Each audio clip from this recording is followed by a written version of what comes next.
ایروشا report ٹھاروشا town committee میں corruption اور kitchen ملازمین کی تنخواہوں میں کٹوتی کا سلسلہ جاری رہنے کے انکشافات سامنے آئے ہیں۔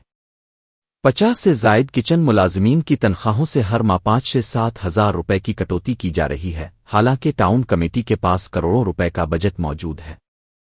کچن ملازمین کے شہری اور سماجی رہنماؤں، جن میں اعجاز علی مغل، علی اکبر برو، سجاد قریشی اور دیگر شامل ہیں، نے نیشنل پریس کلب ٹھاروشا میں صحافیوں سے گفتگو کرتے ہوئے بتایا کہ ٹاؤن کمیٹی میں ملازمین کی شکایات سننے والا کوئی نہیں ہے۔ ٹاؤن کمیٹی کے چیئرمین علی خان علامانی اور اکاؤنٹنٹ فرحان میمن ملازمین سے اپنی مکمل تنخواہ مانگتے ہیں اور کسی بھی شکایت پر نوکری سے نکالنے کی دھمکی دے کر خاموش کرا دیتے ہیں۔ شہری اور سماجی رہنماؤں نے کہا کہ کچن ملازمین خوف کا شکار ہیں اور ان کے حقوق مسلسل پامال ہو رہے ہیں، جس کی بھرپور مذمت کی جانی چاہیے۔